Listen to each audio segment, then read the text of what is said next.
Hey guys, good morning. It is John C. Morley here, serial entrepreneur. It's great to be with you on Inspirations for Your Life. It is an early morning, yes. It's Monday, February 10th, 2025, and welcome everyone. So, our master topic for the week started just a few days ago on Saturday, how to study smarter and not harder. We are in Series 4. And if you're wondering what the granular topic is for today, well, wonder no more. How to take notes. Yes, we are on series 4, show number 7. Can you believe that? Yes, show number 7, and this is episode number 3. Welcome, everyone. Thanks so much for being here. Great to have you. Welcome to Inspirations for Your Life podcast. I'm your host, John C. Morley, serial entrepreneur. I'm not only a podcast host, but I'm also a coach. And have you ever felt, like you're taking notes, but not actually remembering anything? Or maybe your notes look like a scattered mess. And when you revisit them, well, they unfortunately make, yeah, that's right, 0 sense. Um, I know that can be a little bit frustrating for a lot of people. So today, I'm going to dive deep into the art of effective note taking and a skill that can supercharge your learning, boost retention, and make you unstoppable in both personal and professional growth. Whether you're a student, entrepreneur, or a lifelong learner, these strategies will help you capture, organize, and recall information like never before. So let's unlock the power of smarter note taking. So grab your notebook and let's dive in. All right. So the first thing you have to do is choose the right method. Now, not all notes are created equal, and the method you use can make or break your retention. The Cornell method divides your page into key points, details, and summaries, perfect for structured learning. The outline method uses indentation to break down ideas hierarchically, and mind mapping lets you visually connect concepts with branches and colors. Charting is great for comparisons, while the sentence method is useful for fast paced lectures. Choosing the right technique will help you tailor your notes to your own learning style and making review sessions more effective and, of course, stress free. And yes, allowing you to retain more information. So I know we've talked about a lot here, and we'll try to dive back at the end. We'll try to go back and give you some more details. But number two is summarize things in your own words. So copying word for word is a big mistake. Do not write everything the professor says word for word. When you rewrite the information in your own words, you're actively processing and understanding it. So this technique is called active recall and helps your brain retain knowledge more effectively than simply memorizing instead of transcribing. Listen, process, and condense the information in a way that makes sense to you.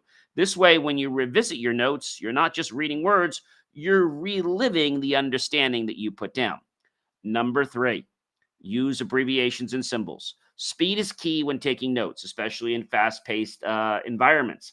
Use abbreviations like W slash or with or B slash C for because or arrows to show cause and effect can make a huge difference with time. Develop your own shorthand for frequently used terms, and soon you'll be writing faster while retaining more. Symbols like the change symbol with the triangle, or the up arrow for increase, or the down arrow for decrease can save space and time, making note review quicker and clearer in the future. Number four, structure with headings, bullet points, and highlights. A wall of text, no thanks. Good notes have clear structure. Use headings for major topics, bullet points for supporting details, and highlights or underlines for crucial takeaways. When your notes are organized visually, your brain processes them faster and more efficiently. A well structured page means you'll spend less time searching for information and more time understanding and applying it. Number five, your notes aren't set in stone, so leave space between topics so you can add extra insights, clarifications, or updates later. This is especially useful when reviewing material or after discussing with peers. By keeping your notes flexible, you create an interactive learning tool rather than a static document. Now, plus extra space makes them easier to read and organize over time. Number six, review within 24 hours. I recommend 24 hours, yes, but I often review my notes a lot more frequently than that. So if I've taken a class And let's say I've gotten home, it's a late class, I'll review those notes before I go to bed. I'll usually review those notes in the morning. I'll even review those notes maybe in the afternoon, and I'll review them again before class. Now, if your professor doesn't give you notes, we'll talk about that later. The sooner you review your notes, the better they stick. Studies show that revisiting notes within 24 hours increases retention up to 70%. So if you revisit them even sooner, well, that'll even help you more. This technique is called spaced repetition, reinforcing learning and preventing information from slipping away. Set aside just 5 to 10 minutes to skim highlights and reinforce key ideas. Your future self will thank you for making review a habit, and you'll enjoy it. Number 7, summarize each section. At the end of each section or lecture, take a moment to summarize the main ideas in 1 or 2 sentences. This forces you to process the core message, making it easier to recall later. Think of it as writing a mini executive summary for your notes. Quick, clear, and straight to the point. Number 8, compare notes with others. 2 minds are better than 1. Comparing notes with a classmate, colleague, or a study partner helps fill in gaps, correct misunderstandings, and gain different perspectives. Sometimes another person's wording makes a complex idea click instantly. Group discussions can transform simple note-taking into active learning experiences. Number 9, use digital tools.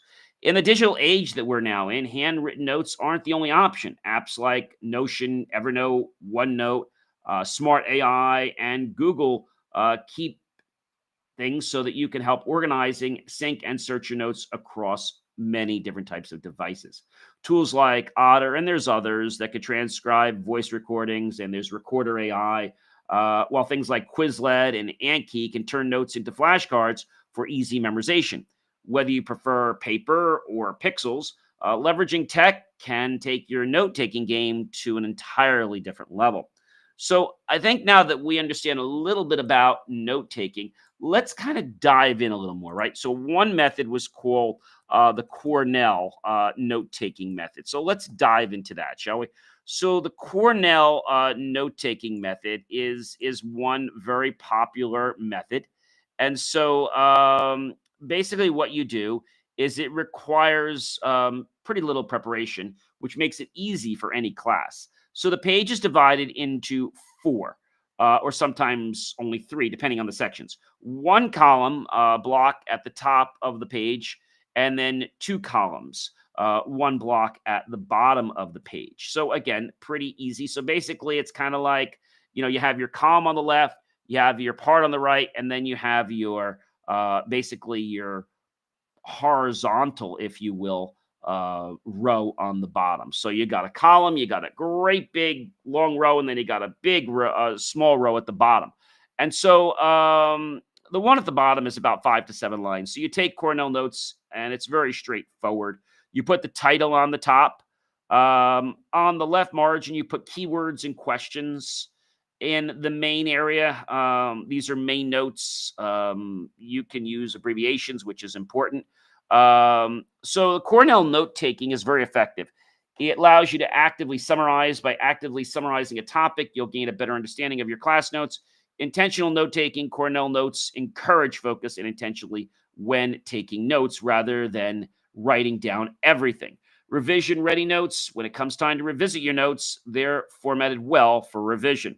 So some tips to take better Cornell notes. Use the left column to write questions that you can use to quiz yourself or when revising, okay? Sometimes you may reach the end of a piece of paper before you're actually finished taking your notes. Even if the notes aren't complete, don't forgo the summary, really important. Cornell notes are written to be easy to review, so make sure to review them. Again, it's really easy to set up, and I think you guys will enjoy the Cornell note-taking method. Now, there's also some other note-taking methods that we can talk about. So one was the Cornell note-taking method. It's really a great way to take notes. Another way is the outline note-taking method. This has been around for quite a while. And so the outline note-taking method is also not hard. You might be wondering, what is it? Again, it's pretty simple. The main topics are recorded on the left side of the document. The subtopics are basically added with an indent to the right of the main topic, and any supporting thoughts or facts are added with another indent to the right of the subtopic. All further details are added with more indentation. So it's very similar to using the outline method that you would in Word or any other word processing program, where you start out with your main, then your sub, and then your details for that, right? Typically, when you do that, you have like a Roman numeral I. Then you might go down to, let's say, a capital letter for the sub point, and then let's say maybe a small number or a Roman numeral, a small one that will be your granular point, right? And so these are really helpful things, but they allow us to engage our mind. So there's another method I want to talk about, and that is the map. It's basically called the mind mapping technique. Yes. So it's the mind mapping technique for taking notes. And again, it's not hard, but it's a little bit different. Okay. Mind mapping note taking might seem a little bit uncomfortable to some because you might not be used to it. But again, it's not easy. It's not hard, I should say. Mind map uses this kind of structure that's kind of like a circular, or it also could be a spider or a fishbone.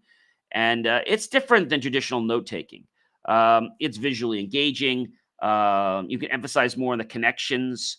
So, how to use mind mapping is you identify a central theme. You put the central theme in the center and you draw a circle around that. You basically we call it a node. Then what you do is you come up with subtopics from that, and you make those nodes and you connect them to the main node. Then what you typically do is you add different phrases or important ideas to that sub node. Okay. So, for example, if we were talking about maybe, let's say, key tips for baking. Let's just talk about that, right? So, key tips for baking, let's say dessert. Okay. So the first thing we have is going to be that's the main thing, right? Is key tips for baking dessert would be my main piece. Very easy, right? And so the first thing maybe we'll do is we'll have a node there would be our ingredients, right? Our ingredients would be one of the nodes. Next node would be use the right tools. Okay. Another one might be something like, presentation. Get creative with your presentation. So put creative presentation. That's another node. Maybe another node would be keep it simple. Just get the basics. And so then what you're able to do is you're able to put things more nested in those subtopics that can be just lines on it. So that's a really cool way to do it. I love to do that when I'm trying to brainstorm with new ideas. It's really great, and it has that visual element to allow you to connect with the branches and the colors if you want to do that. Another technique for taking notes, yes, the note-taking charting method. This one is not as popular, but many people do use this. So how does the charting method work? Well, you identify the topics and the categories, okay? And then you create a chart. You insert the topic, the subtopics, and the categories into the chart. And so you basically created your new chart. You insert the topics and subtopics into the chart, and then you fill in the empty chart with the notes. You review and recite the information. This does take a little bit of work because you have to prepare before you set this up. So some people might not be, let's say, so inclined to do this. And so when we think about taking notes, the first time it probably will enter your head is probably high school. Grammar school, you probably don't really take notes, but in high school you do. And in college, you definitely take notes. Okay. So we went over the outline method, the Cornell method. There's another method, ladies and gentlemen. It's the box taking method for notes. And this is another interesting one. How does the box taking method work? Well, again, not hard, but it's going to be a little bit different than probably what you're used to. The way it works is you create boxes. So you split the paper into columns and you add headings.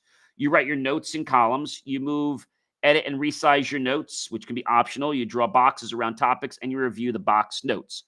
Again, that's one technique. It's not my favorite. We went over the map technique. There's another one called the sentence method for taking notes. You probably know this one. This is pretty common. A lot of people start out with the sentence method and don't even know they're doing it. How this works is class is basically fast paced and you're completely unprepared, right? Lessons don't follow any clear structure all the time. And so what you're doing is you're recording each sentence on a separate line. Um, the sentence method requires you to have very quick writing or typing skills as you're recording everything the instructor says. This is not my most favorite method because everything the instructor says may not be important. There's another method, ladies and gentlemen. It's called the blurting note-taking method. This is one that's not as popular as the other one, but people do use this. So how does it work? So you choose, you read, you cover, you blurt, you compare, you add. So you pick the material that you want to learn from. This could be a chapter in a book or part of a lecture or a video or online course. In order for you to be able to compare your notes to the original, it's best if the material is of a manageable length. You review the chosen section of the text or notes. You make sure to read or listen to or watch. And then you close or cover the text or notes. If it's an online course, then you close it in your browser. You get a piece of paper and you start writing down as much information as you can remember. Do not worry about getting everything right. Just dump down everything that you can remember.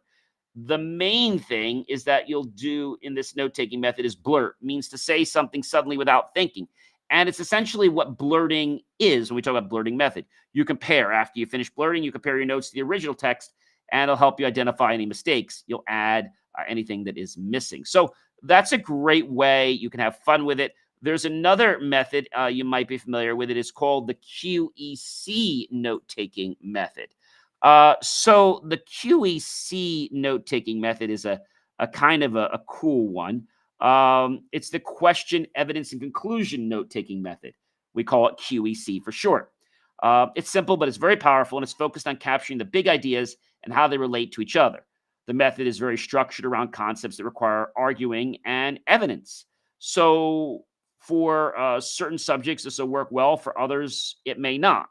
You prepare to take notes, you formulate the question, you add supporting evidence, you write the conclusion, and you study with your QEC notes. That's it. But it might not work for every course, and I get that, all right? There's another one. This, I think, is a kind of a cool one. It's called the Morse note-taking method. You're like, John, what the heck is the Morse code note-taking method? Yeah, it's a real method. So how does this work? So you take notes with Morse code. You determine what information you need, including pre-reading when relevant. You read the material and identify the main and supporting ideas. You paraphrase the ideas and write them down. You condense the written ideas and figure out the main points. That's it. That's the whole point. You're not actually doing ... or anything like that. There's another method I want to share with you. It is called the flow note-taking method. So the flow note-taking method has been around for quite a while. How does this work? So the flow method can be used in two ways. Live during lectures in order to actively engage with the material while the lecturer is speaking, or after lectures or literature reviews to revisit concepts.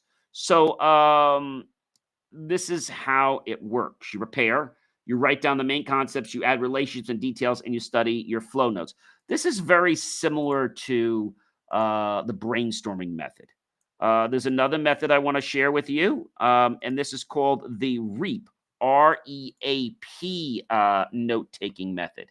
So the REAP method is, again, not as popular as many of the other methods, but it is a method. You read the text provided to identify the ideas expressed by the author.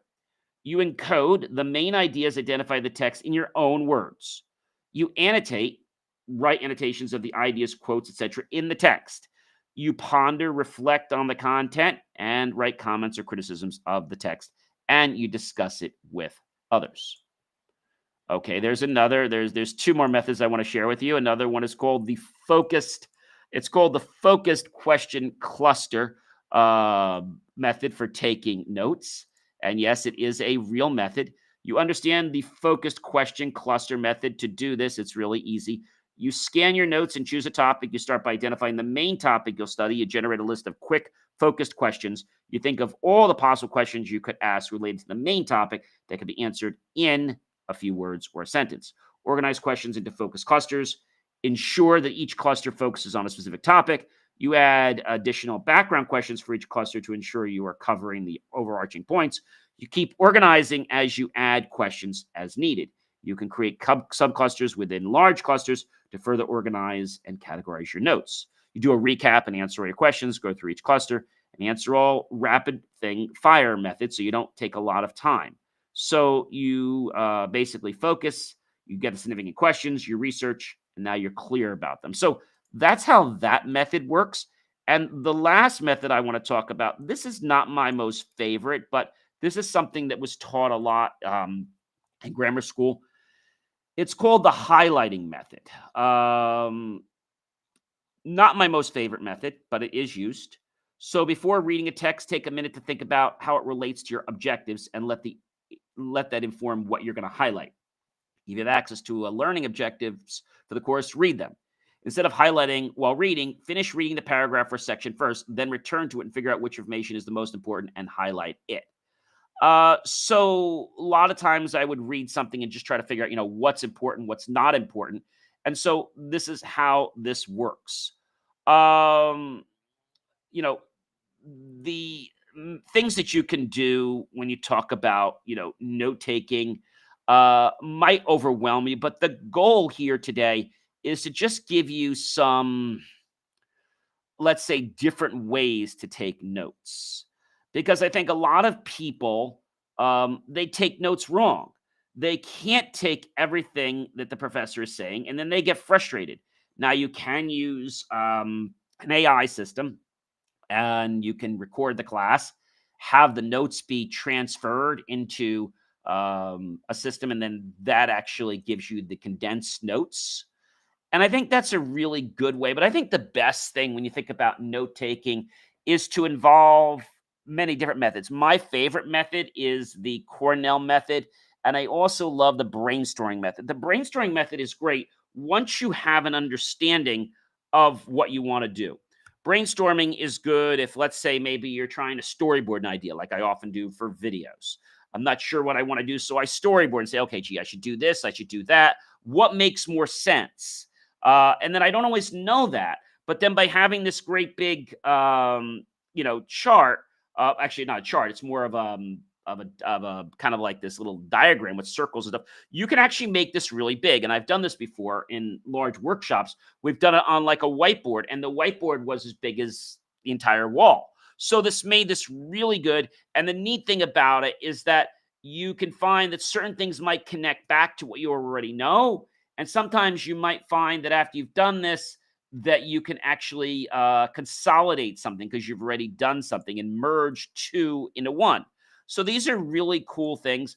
And I guess the last question I want to ask is, why do most students not take good notes? That's probably something I want to close on. And I have to answer. It's about the question of why is note taking so challenging? I mean, that's probably probably the best thing that I can tell you is we've all taken notes before, right? We've all taken notes before. And I think when we think about note taking, I think it can be a little bit, it could be a little challenging for some people. On average, students record just a third of important lecture points. Faster note takers might capture up to 80%. So, most people feel that, if the class is based on the lecture, that it's going to be challenging because they always want to go back to the book. I like it when you have notes that complement the text that are not different, but many high school and college classes have supplemental information that has nothing to do with the text. And when I say supplemental, it's it's not exactly what's in the text. Okay. So you do have to have the notes to practice. So if I was to ask you right now to take notes, you'd probably be like, oh my gosh, John, I really don't want to take notes. If you want to ace your exams, some people say stop taking notes, but you can't do that everywhere. Digital notes, paper notes, um, I like them both. Uh, I think most people get into a state when they're taking notes that's so challenging that they feel that, they're just wasting time. So, what I would tell you to do is if you're having trouble taking notes, take notes on something that you like, that you enjoy. So, you'll get used to the process. Maybe you're into comics, or maybe you're into ham radio like I am. So, you can take notes on that because you enjoy it, right? But then when you have to take a class for your major, and that class might be challenging, well, now you understand the process of how to take notes. Does that make sense to everyone? I hope it does. So I picked note taking because note taking is a very essential skill that we all need to learn in life, whether we're in high school, whether we're in college, whether we're in our professional lives. We need to take notes to be able to summarize what it is that someone else is saying. Well, ladies and gentlemen, I am John C. Morley, serial entrepreneur. I hope you guys have a great rest of your day. Remember to check out believemeachieve.com for more of my amazing, inspiring creations. And ladies and gentlemen, taking notes is not hard. It's just different. I was talking to somebody the other day at school, and we were talking about different types of math courses. And we're saying, is that math course hard? And they said something very interesting. No, John, it's not hard.